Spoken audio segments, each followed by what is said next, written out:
Hi,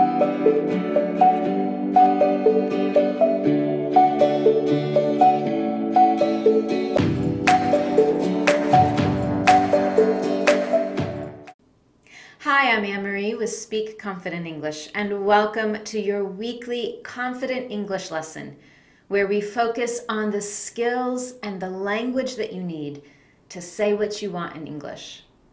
This week, we're focused on those situations when,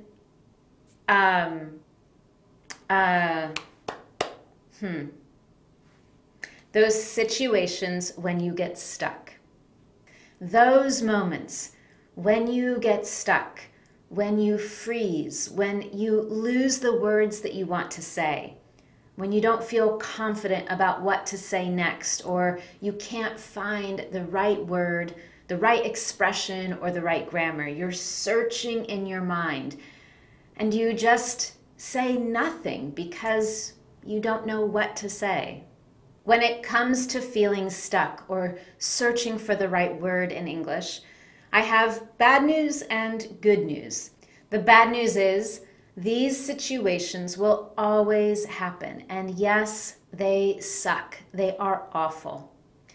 The good news is these situations happen to native speakers too. And that means that we have several strategies and things that we can say in those moments to help us. When you know the right thing to do and the right thing to say in those moments, it can help remove the stress, the frustration, and the fear. And more importantly, you can continue to communicate with confidence in a conversation. I'm going to share with you 3 strategies for what to do and common things that you can say to help you in those moments when you feel stuck. We're going to start with situation number 1. Someone asks you a question in English and you have no idea what to say. Maybe you've never heard the question before, maybe you didn't understand it clearly, maybe you just don't know, you just need a little bit of time to think. So here are 2 strategies to help you. Number 1, if you just need a little bit of time to think, get your thoughts clear, and figure out the right words to say, then buy yourself some time. What that means is saying something that will give you some extra moments to think. Here are 3 things native speakers often say when we need just a moment to think about what we want to say and find the right words. Great question. Let me think about that for a moment. Number 2, I've never thought about that. Let me think about it. And number 3, I'm not sure. Give me a second to think about it. Each of those sentences will buy you or get you some time so that you can pause, take a deep breath to calm down, and think about what it is that you want to say in English. The second strategy that you can use when you don't know what to say, you don't know how to answer a question in English, is to answer a question with a question. And this is my favorite strategy to use in English and in my second language. When someone asks me a question and I don't know what to say, I feel a little bit stuck and I need some time, I usually say something like, I'm not sure. What about you? For example, imagine that you're talking to someone and they ask you a question. Maybe they ask your opinion on a topic and you freeze. You don't know what you want to say. You need some time to think about it, to find the right words. Instead of trying to answer or feeling nervous, you could simply say, I don't know what I think about it. What about you? Or, I'm not sure. Let me think about it. But what about you? What did you think? When you do that, when you answer a question with a question, it gets the other person speaking, and it gives you time to keep thinking about what you want to say.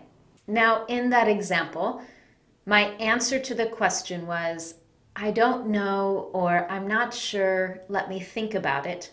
What about you? That doesn't always work.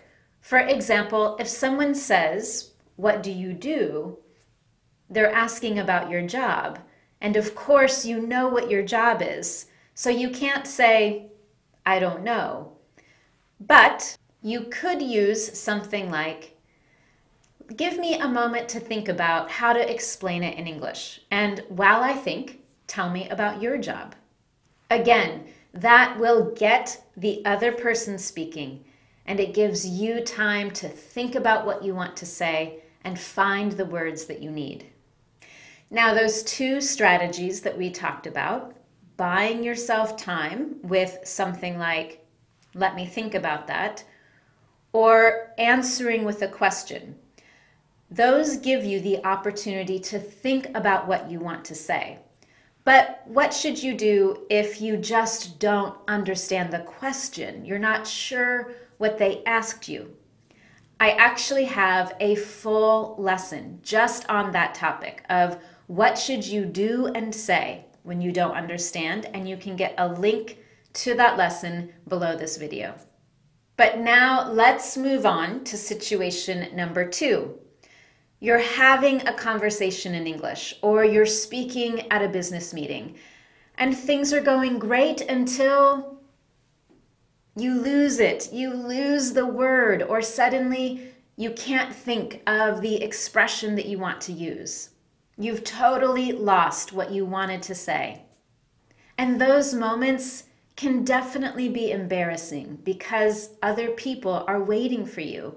They're waiting for you to continue or to say what you want, but you're totally stuck. This happens so often to native speakers that we have several things that we say in those moments. And these things help us to have time to think. They explain what happened, they make other people laugh, or they help us change the topic. So you can use the same expressions native speakers use to help you in those moments when you lose the word, you feel stuck, and you need time to think, or you want to change the topic, or you simply want to explain what just happened. And everyone will understand because, again, it happens to all of us. So here are several things native speakers say. These are things that I say when I forget what I want to say or I lose a word. Number 1, oh my gosh, I totally lost what I wanted to say. I'm so sorry. Give me a moment to think about it. Number 2, oh, my brain just froze. I lost what I wanted to say. Number 3, I can't find the word that I want to use. Maybe you can help me if I explain it. And then you would try to find another way to explain the word or the expression you're looking for and get other people to help you find it. Number 4, oh, I lost my train of thought. One moment. And then use that extra moment to try to get your thoughts back together, to get those connections in your mind going. Number 5 is with an idiom that we use often. Oh, I lost the word. It's on the tip of my tongue. We use that idiom to say we almost remember it. It's so close in our mind, but we can't find the word or we can't find the expression. And again, if you really can't find it, then you could ask someone to help you or change the topic. Number 6, oh, sorry, I forgot what I wanted to say. Hopefully it'll come back to me in a moment. Hopefully it will come back to me in a moment. That's another great expression to use to buy yourself some time, to show that you've lost what you wanted to say, you can't find it, and maybe those words will come back to you if you have a little bit of time to think. And finally, another common way that native speakers talk about this is, I think my brain just went dead. Sorry. Now, all of those sentences that we just talked about, explain what happened. If somebody's listening to you speak and you suddenly get stuck, those sentences will explain what happened.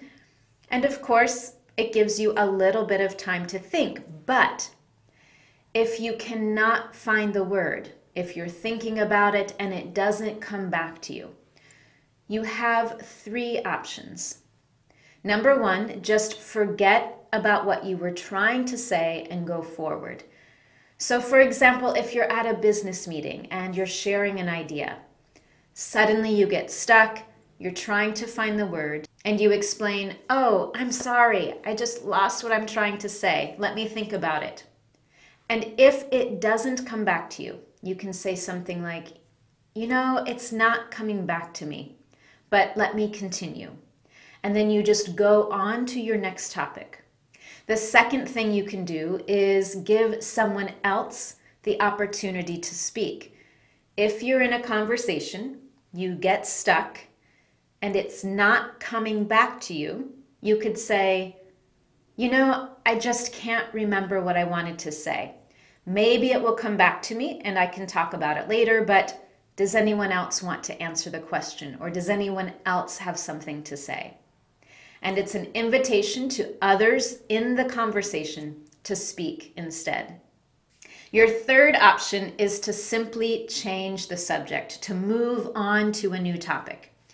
If you get stuck and you cannot find the words that you wanted to say, you lose your thoughts and they don't come back to you, you can simply change the subject by saying, "It's not coming back to me. Let's move on. Let's change the topic."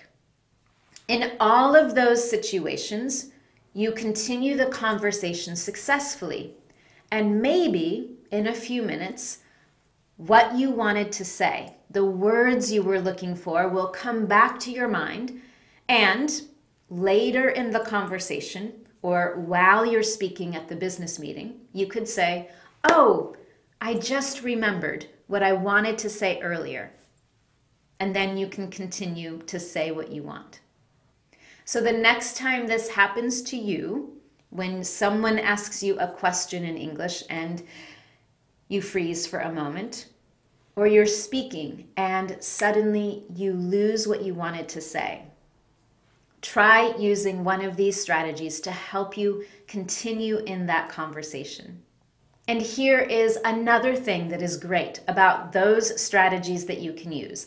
They work in every situation. If you're talking to a friend in English, you're talking to your neighbor about a vacation that you went on, if you're at a business meeting sharing your idea or getting to know a new client. In all of those situations, these strategies are perfectly appropriate and polite to use.